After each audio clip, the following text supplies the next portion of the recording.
Good morning guys, and for today's video, magdi-display lang po tayo ng ating mga laundry product.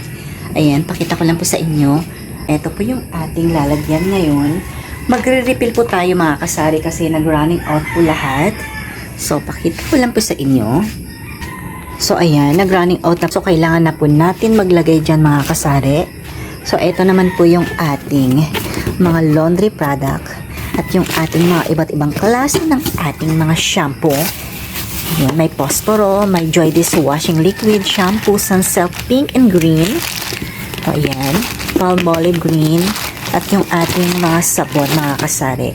Pati yung ating, ating mga, ayan, Downy, yung fabric conditioner. So, ayan mga kasari, yung mga nakasabit na yan, tatanggalin po natin yan. Yan po yung ating uunahin. Kumbaga mga kasari, pag may bago pa tayong pinamili, yan tinatanggal po natin yan, tapos papalitan po natin ng bago nating stocks. Ayan, kumbaga mga kasari, lagi kong sinasabi sa inyo, pairalin natin lagi ang FIFO, yung first in, first out. Lahat po yan mga kasari, like yung mga kape natin. Pag may mga bago tayong napamili, pinupull out po natin yan, pinapalitan po natin yan ng bago nating pinamili mga kasari, para hindi po yan mag-expired. Ayan, para laging bago po yung ating mga paninda. So, dito natin ilalagay. Dito, dyan, sa mga kanya-kanyang lagayan.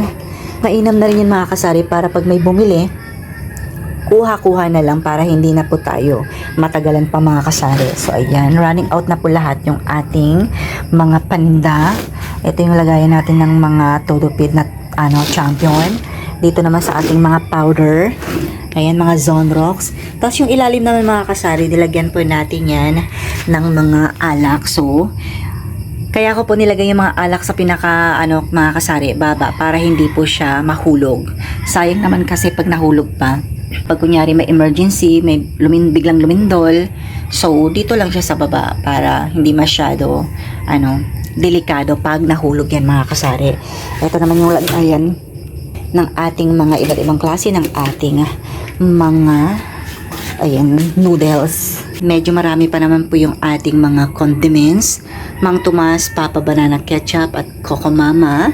Sa pangalawang shelf naman is yung ating Dato Puti, soy sauce and vinegar, 200 ml, pati yung ating 60 ml, yung tinatawag na sakto mga kasari.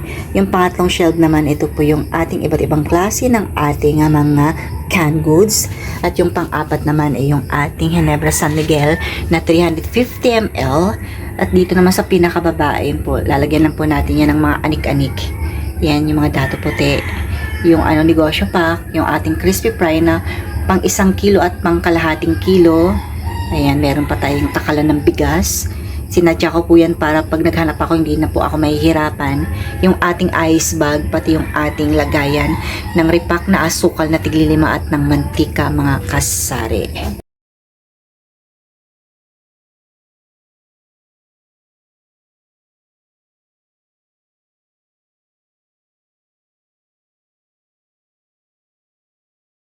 So ayun mga kasari, mga bago na po yan.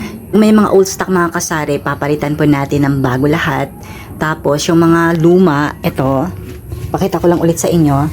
Itong mga luma na to, yan po yung ating i-display dito para yan po yung unang maibenta. So yun, yung sinasabi natin, first in, first out mga kasari. So eto mga kasari, ayan, pipilas-pilasin po natin yan.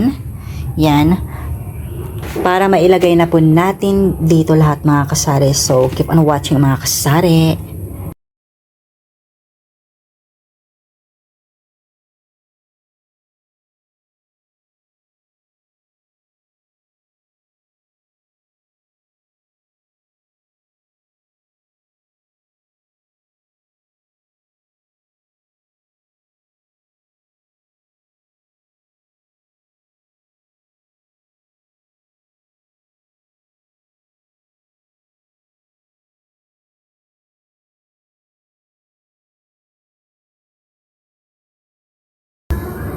So ayun na mga kasari, tapos na po natin na i-display yung mga bagong pinamili natin.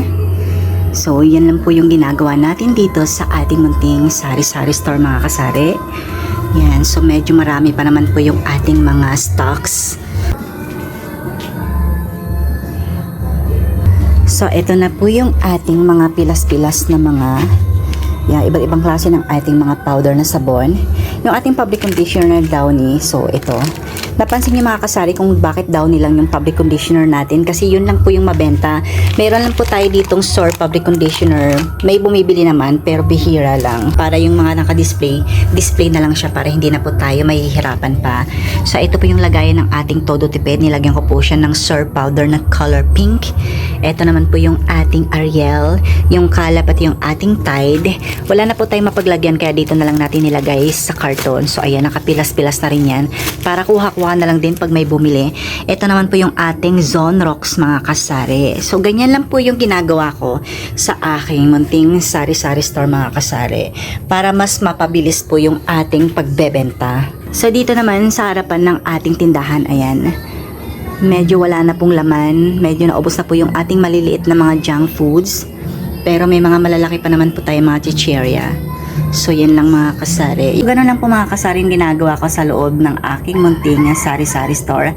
Alam ko hindi tayo pare-paras na mga tinitinda. Alam ko na mas marami pong wala sa paninda ko kasi hindi naman po talaga hinahanap ng iba yun. So, kung ano lang po yung nandito sa loob ng aking tindahan, yun lang po lagi yung hinahanap ng ating mga customer. Kasi hirap naman po mga kasari na bibili tayo ng mga paninda na hindi naman hinahanap ng mga customer.